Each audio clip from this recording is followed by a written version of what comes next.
اساتذہ کرام، اساتذہ مجھ سے ایک ٹیچر کہنے لگے حضرت جی دل نہیں لگتا، بے سکونی سی ہے، کچھ بتلائیں۔ تو میں نے کہا کلاس میں کوئی یتیم بچہ ڈھونڈ لیں، کوئی لاوارث بچہ ڈھونڈیں، اس کی وردی اپنے ذمے لے لیں، کتابیں اپنے ذمے لے لیں، اس کا خرچہ اپنے ذمے لے لیں، روز جیب میں ٹافیاں ڈال کے جایا کرے کہ غریب کو دینی ہے۔ فرمایا 2 مہینے یہ والا وظیفہ بھی پڑھ کے دیکھیں، اللہ آپ کو سکون عطا کرے گا۔ یہ بھی کہنے لگے بڑی ٹھنڈک ہوئی ہے، بڑا سکون ملا ہے، بڑی تابعداری۔ میں نے کہا آپ لفظوں سے سکون چاہتے ہیں، وہ لوگ خدمت کر کے سکون لیتے۔ کوفے کا ایک امیر آدمی تھا، پھر غریب ہو گیا۔ غریب، غربت بڑی پریشانی ہے، بڑی پریشانی، بڑی آزمائش۔ غریب بیوقوف اس لیے ہوتا ہے کہ اس کی جیب میں پیسے نہیں ہوتے۔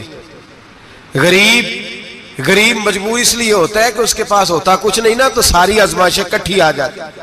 غریب آدمی تھا، محنت مزدوری کرتا لیکن پوری نہ ہوتی۔ وہ کہتا ہے ایک دن گلی میں ککڑی بیچنے والا آیا، تو میری ایک بیٹی تھی چھوٹی سی، باقی بچے بڑے تھے، چھوٹی ضد کرنے لگی، کہنے لگی ککڑی کھانی ہے، ککڑی۔ کہتے میں پریشان ہو گیا، دل ٹوٹ گیا، بیٹی نے سوال کیا ہے۔ فرماتے میں نے سوچا کس کے پاس جاؤں، کسی اور کے پاس مجھے سمجھ نہ آیا، میں سیدھا امام اعظم کے پاس چلا گیا۔ یہ شخص ہے جو مجھے دے گا بھی اور میرا پردہ بھی رکھے گا، مجھے دے گا بھی اور میرا، بولیے، میرا یہ پردہ بھی رکھے گا، یہ رسوا نہیں کرے گا، یہ فوٹو نہیں کھچائے گا، یہ فوٹو کھچا کے پہلے دن فیس بک پہ نہیں لگائے گا کہ میں غریبوں میں تھیلے بانٹ رہا ہوں، یہ اسی وقت اخبار والوں کو نہیں بلائے گا ایک تھیلا اور 6 اخباروں میں تصویریں، یہ اس طرح نہیں خیرات دے۔ حضرت امام اعظم کے پاس گیا تو فرماتے رش بہت زیادہ تھا، میں امام صاحب سے بات ہی نہ کر سکا، واپس آ گیا۔ امام صاحب نے بندہ بھیجا، فرمایا پتہ کر یہ بندہ کسی ضرورت کے لیے آیا تھا، رش کی وجہ سے بات نہیں کر پایا۔ کہتے واپس میرے پیچھے بندہ بھیجا، وہ میرے گھر تک آیا، گھر آ کے اس کو حالات کا پتہ چل گیا، واپس گیا۔ کہتے ہیں 3 تھیلیاں اشرفیوں کی بھر کے امام اعظم لائے اور خود آئے اور رات کے اندھیرے میں آئے اور مجھے تھیلیاں دے کے نا تو میرے آگے ہاتھ باندھ دیے۔ میں نے کہا حضور ہاتھ کیوں باندھتے ہیں؟ آپ فرمانے لگے یار دکھ اس بات کا ہے کہ تو میرا پڑوسی تھا اور تیری غربت کا مجھے پتہ ہی نہیں چلا، تو میرے علاقے کا تھا اور میں نے سوچا ہی نہیں، میرا اپنا تھا مجھے خیال ہی نہیں آیا۔ فرمایا معاف کر دے، میری شکایت نہ کرنا کہ یہ میری طرف توجہ نہیں کرتا۔ علم بھی تھا، عمل کا نور بھی تھا، تقوی کا حسن بھی تھا، غریب کی مدد کا جذبہ بھی تھا۔ آج لوگوں پر مال کا فتنہ سوار ہوتا ہے، سب پر نہیں لیکن زیادہ لوگوں پر۔ جیسے جیسے مال آتا جاتا ہے ویسے ویسے عقل بھی آتی جاتی ہے، ویسے ویسے سیانے بھی ہوتے جاتے ہیں۔ کہتے ہیں وہ بھی کمائے وہ بھی کرے، میں تو ٹیکنیکلی بڑا ہوں، میں عقل مندی، میں بڑی نہ بہن کی فکر رہتی ہے، نہ بھانجوں کی فکر رہتی ہے، نہ رشتہ دار کی فکر رہتی ہے، نہ دائیں بائیں کچھ دیکھتے ہیں۔ لوگ جیسے جیسے پاورفل ہوتے جاتے ہٹتے جاتے، کٹتے جاتے، امیروں سے یرانے لگتے جاتے، آگے کی طرف دیکھتے جاتے۔ امام اعظم ابو حنیفہ رحمت اللہ علیہ نے ساری زندگی پیار کیا، محبت بانٹی، علم، فقاہت، تقوی، روشنی۔ آج لوگوں کو علم ہوتا ہے پر علم کا نور نہیں ہوتا۔ ہمیں بہت ساری باتوں کا پتہ ہوتا ہے پر وہ باتیں ہمارے لفظوں میں ہوتی ہیں، ہم اس کے حسن سے آگاہ۔ اور اگر میں یہ کہہ دوں کہ ہمیں ان باتوں پر یقین کامل نہیں ہوتا، کہہ رہے ہوتے ہیں، ہم سمجھتے ہیں، بڑی باتیں کرتے ہیں، لیکن ان باتوں کے پیچھے جو عمل کا جذبہ ہے وہ پھیکا ہوتا ہے۔ امام اعظم ابو حنیفہ رحمت اللہ تعالی علیہ جتنے بڑے عالم تھے اتنا ہی بڑا خوف تھا اللہ کا دل میں، اتنا ہی بڑا خوف تھا۔ ایک آدمی کہتا ہے میں نے امام صاحب سے مسئلہ پوچھنا تھا، میں نے عشاء کی نماز امام صاحب کے پیچھے پڑھی، کتنی لوگ باتیں سنتے ہیں، اس کا اثر کتنا لیتے ہیں، لیکن امام صاحب رحمت اللہ علیہ کا طریقہ کیا تھا؟ کہتے میں نے امام صاحب کے ساتھ نماز پڑھی مسجد میں تو قاری صاحب نے قرآن پڑھا، اذا زلزلت الارض زلزالها واخرجت الارض اثقالها، فرماتے ہیں آخری 2 آیتیں پڑھی، فمن یعمل مثقال ذرۃ خیرا یرہ ومن یعمل مثقال ذرۃ شرا یرہ۔ اللہ فرماتے ہیں میں قیامت کے دن تیرے ذرے ذرے کا حساب کروں گا، ذرہ برابر نیکی ہوئی تو تیرے سامنے آئی، ذرہ برابر گناہ ہوا تو تیرے کس کے برابر؟ جی وہ کتنا ہوتا ہے؟ ریت کا 1 ذرہ، اس کے برابر بھی گناہ ہوا تو تیرے سامنے یہ اللہ کہہ دیا ہے تو ایسا انشاءاللہ ہو کے رہے گا. اللہ ایک دفعہ دکھائے گا. دعا فرمائے اللہ ہمیں معافی عطا فرمائے, اللہ ہم سے درگزر فرمائے, اللہ ہمیں بخشے ہوئوں میں شامل فرمائے. یہ آیت امام صاحب نے سنی تو کہتے ہیں میں نمازی سارے چلے گئے تو امام صاحب بیٹھے اور یوں نہ اپنی داڑھی پکڑ لی, چراغ ٹمٹما رہا, کہتے ہیں داڑھی پکڑ لی اور امام صاحب بیٹھے ہیں. میں نے کہا کہ کسی محویت کے عالم میں ہے, سوچ میں, چلے میں تھوڑی دیر میں آتا ہوں. کہتے ہیں میں 2 گھنٹے کے بعد آیا تو امام صاحب ایسے بیٹھے ہیں داڑھی پکڑی ہوئی. میں نے کہا ٹھہر کے آتا ہوں. میں پھر 1-1.5 گھنٹے کے بعد گیا تو ویسے ہی بیٹھے. کہتے ہیں تہجد کا وقت ہو گیا, میں مسجد میں گیا تو چراغ ٹمٹمانے لگا, ختم ہونے کے قریب آ گیا. امام صاحب بیٹھے, اب میں نے دیکھا کہ آنکھیں آنسوؤں سے بھری ہوئی ہیں اور اپنی داڑھی پکڑ کے کھینچ رہے ہیں اور کہتے ہیں یا اللہ تو اگر ذرے ذرے کا حساب لے گا تو ابو حنیفہ تو الجھ جائے گا. اے اللہ تو ذرے ذرے کے بارے میں پوچھے گا تو میں تو نہیں جواب دے سکتا. خدا بندہ اس طرح کر, میرے ان سفید بالوں پہ رحم کھا. اے اللہ میرے بڑھاپے پہ مہربانی فرما, مجھ سے نہ ذرے ذرے کا پوچھنا, میں بڑا کمزور ہوں, میں نہیں جواب دے سکتا. مولا مجھ سے درگزر والا معاملہ کر. کہتے تڑپ رہے امام صاحب. فجر کی اذان ہوئی تو امام صاحب نے دائیں بائیں دیکھا, میں پیچھے کھڑا تھا. میں نے کہا حضور ساری رات ہی گزر گئی, آپ ایک آیت سن کے پریشان رہے اور میں روزانہ 20 تقریریں سنتا ہوں, درجنوں حدیثیں سنتا ہوں, مجھے تو اثر نہیں ہوتا. آپ فرمانے لگے مجھے تیرے معاملے کا نہیں پتا, لیکن مجھے اگر تو نے دیکھ لیا ہے تو کسی کے ساتھ ذکر نہ کرنا مجھے. اور فرمانے لگے پھر تو نیک آدمی ہوگا, تجھے نہیں خیال آتا, تو میں تو جانتا ہوں من آنم کے من دانم, پتا سارا ہے سردار نو کی تیانا, میں تو جانتا ہوں نا, مجھے خبر ہے, لہذا میں نہیں حساب دے سکتا, تیرا نہیں مجھے پتا. جتنا میرے بھائی علم زیادہ اتنا خوف بھی. حضرت عبداللہ ابن مسعود فرماتے ہیں زیادہ باتیں کرنے والا عالم نہیں ہوتا, اللہ سے زیادہ ڈر جانے والا عالم ہوتا ہے. جو آدمی لمبی چوڑی گفتگو کرے وہ فقیہ نہیں, وہ اللہ سے ڈرنے والا نہیں, بلکہ جس کو وہ بات کرے تو تھوڑی کرے, ڈر کے کرے, خوف کے ساتھ کرے. اللہ کی خشیت جس کے دل میں ہو وہ بڑا عالم ہوتا ہے. حضرت امام اعظم ابو حنیفہ رحمت اللہ علیہ مالدار تھے اور اپنے مال میں سے حصے نکالتے تھے. امام صاحب فرمایا کرتے تھے میں نے چند 1000 درہم رکھ دیے. حضور کس لیے؟ فرمایا لوگوں کو قرضہ دینے کے لیے. نبی پاک صلی اللہ علیہ وسلم نے فرمایا قرضہ لینے والے کو منع کیا ہے, فرمایا قرضہ ایک قید ہے, بغیر مجبوری کے نہ لینا. اب لینے والے بھی احتیاط نہیں کرتے, فٹافٹ قرضے کے پیچھے بھاگتے. بڑی مجبوری ہو تو قرضہ لیں, فرمایا مقروض قیدی ہوتا ہے, قرضہ لینے سے بچو. اور دینے والے کو کیا کہا؟ فرمایا اگر سامنے والا تنگ دست ہو نا, تنگ دست, تو اسے مہلت دو. جتنی تم مہلت دو گے اللہ اتنے ہی پیسے روز صدقہ کرنے کا ثواب عطا فرمائے گا. اگر تنگ. ایک صاحب مجھے کہنے لگے, میں نے رمضان شریف میں نا قرضے کے حوالے سے یا کچھ عرصہ پہلے کسی موقع پر قرض کے حوالے سے کو بات کی, تو ایک صاحب مجھے کہنے لگے حضرت صاحب جیسے کسی کو لینا ہوئے نا 20,000 تو انہوں ترا کے لئی دے, تو جے 20 کروڑ لینا ہوئے تو پھر نہیں ترایا جاتا. میں نے کہا کیوں؟ کہنے لگے 20,000 والا بندہ ماڑا ہوندا ہے نا, جیڑا 20 کروڑ کھا گیا بڑی مگرمچھ ہوندا ہے, انہوں ترایا جا سکدا, وہ جے کے بندے ترلے ہی کر دینا چل بھائی کیویں دے سکنا. وہ جو 20,000 والا نا ماڑا بندہ انہوں کہندے تو دینے نے کہ تیرا بندوبست کریے, کہندے چوری صاحب جمعرات لے آؤ کسی طریقے. جمعرات ماڑا ہے نا. نبی پاک نے کیا فرمایا؟ حضور نے فرمایا تجھے پتہ چل جائے کہ تنگ دست ہے تو مہلت دے, جتنے دن تو اس سے پیسے نہیں لے گا اتنے ہی پیسے روز صدقہ کرنے کا ثواب دیا جائے. اب لوگ جو تگڑی موٹے مگرمچھ ہیں ان کو مہلت دیتے ہیں, وہ کہتے ہیں جا جتھوں لب دے نہیں للا, پھر کہتے ہیں نہیں آپ بتائیں آپ کیسے دے سکتے. اور ماڑا بندہ انہیں 2,000 دینا ہے دکان کا, اس کو دکاندار کہتا ہے کل سائیکل لے کے تب گزرنا, میرے آگے سے اگر پیسے دینے ہیں تو میں نے سائیکل رکھ لینا. ڈرنا چاہیے اللہ پاک. ہمیں پتہ ہوتا ہے سامنے والا غریب ہے, تنگ دست ہے, مجبور ہے, اسے مہلت دینی. امام صاحب کہتے ہیں میں نے کچھ پیسے رکھے ہوئے تھے, پس منظر یہ تھا کہ غریب لوگ آتے ہیں تو میں ان کی مدد کروں گا. امام اعظم ابو حنیفہ نے ایک بندے سے پیسے لینے تھے اور حال یہ تھا کہ آپ دھوپ میں کھڑے تھے, ساتھ اس بندے کا مکان تھا. لوگوں نے کہا حضرت دیوار کے سائے میں ہو جائے. فرمانے لگے اس سے پیسے لینے ہیں, اگر سائے میں کھڑا ہوا تو سود میں شمار ہو جائے گا, میں اس سے فائدہ نہیں لے سکتا.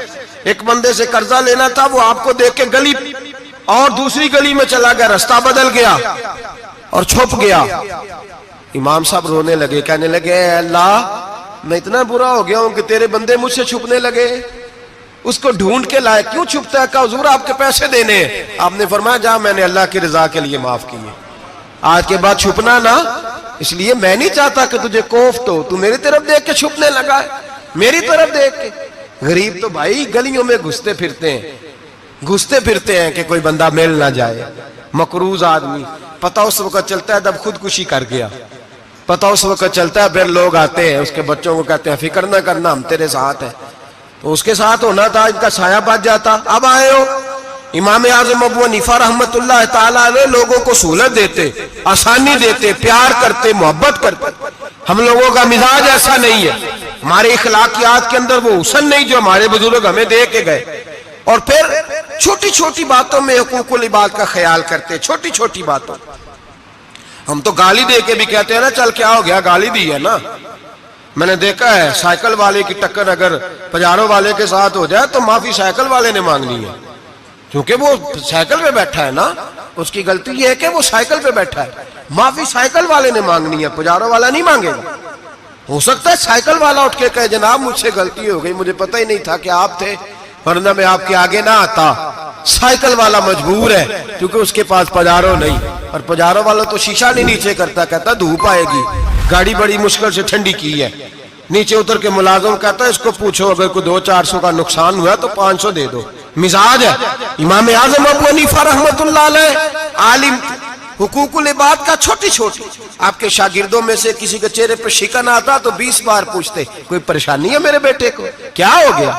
ساری زندگی سایہ دار شجر کی طرح گزاری, ساری زندگی شاگردوں پر مریدوں پر محبت کا سائبان رہا, ٹھنڈی چھاؤں رہی امام صاحب کی.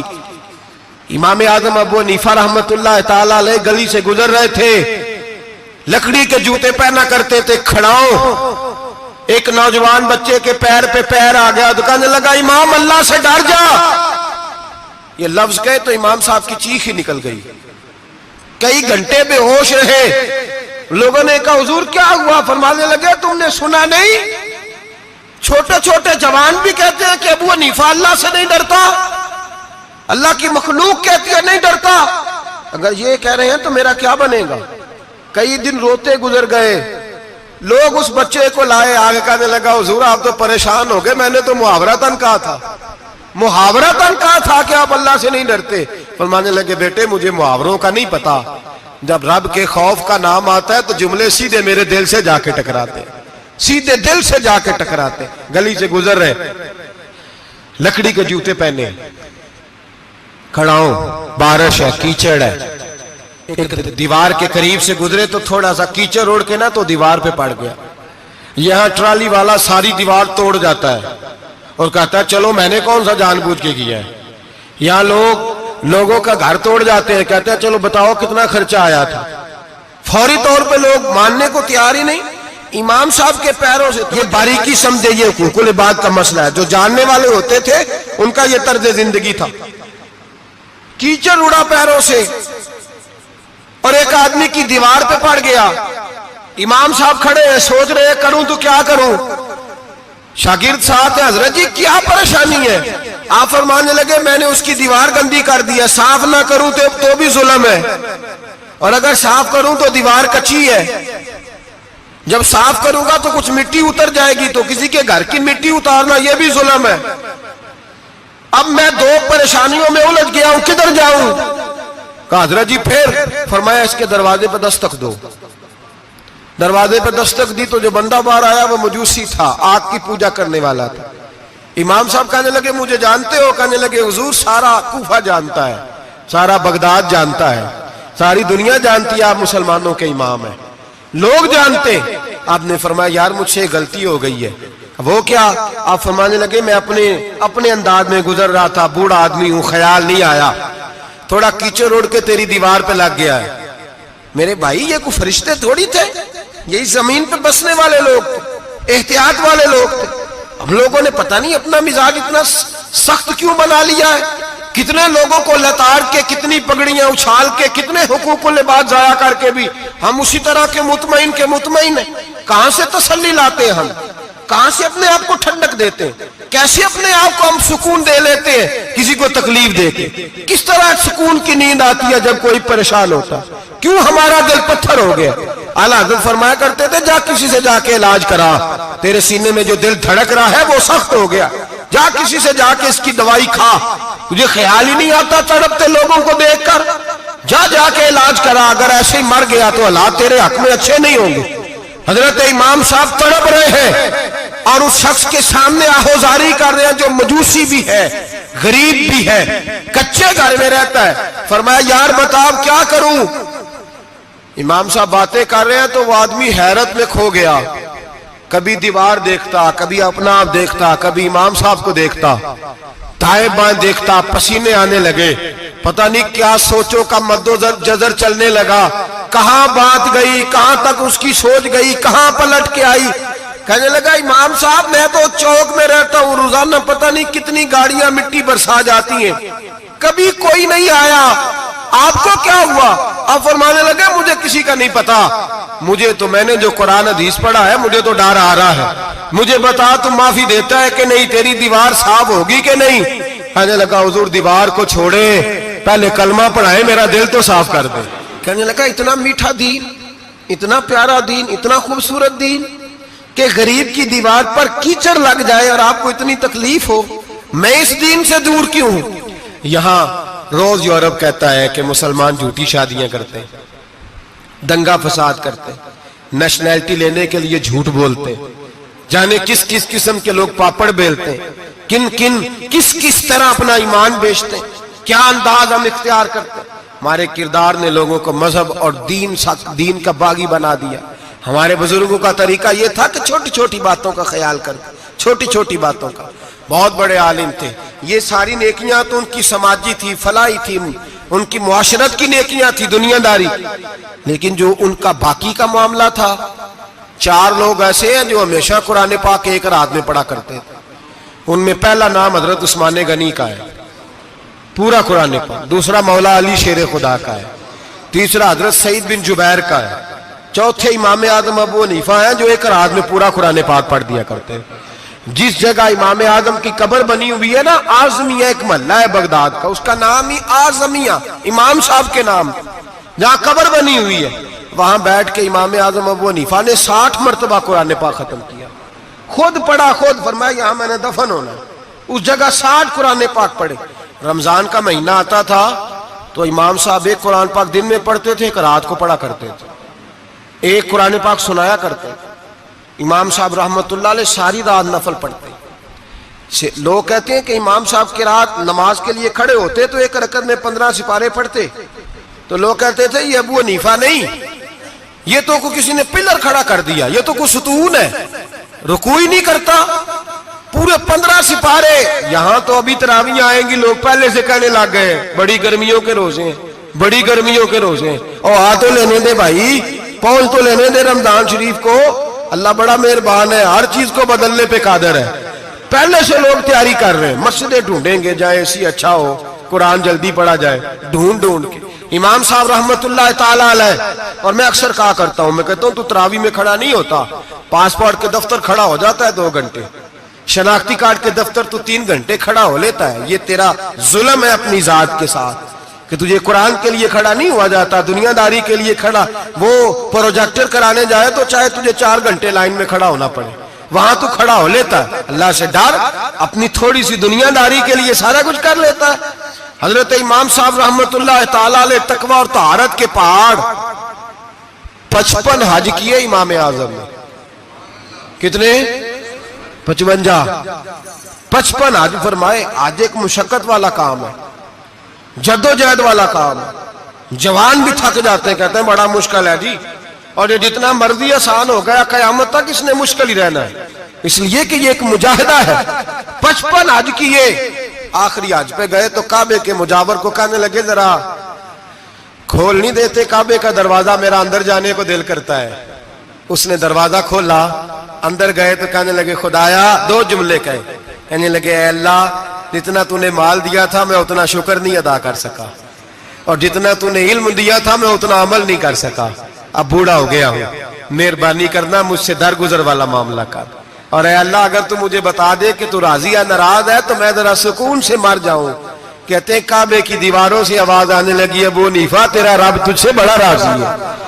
داتا گنج بخش علی اجویری جیسا بابا 1000 سال پہلے لکھ کے گئے کشف الماجوب میں. داتا صاحب نے لکھا ہے 1000 سال پہلے کشف الماجوب میں. داتا صاحب فرماتے ہیں میں حضرت بلال کی قبر پہ حاضری دینے گیا.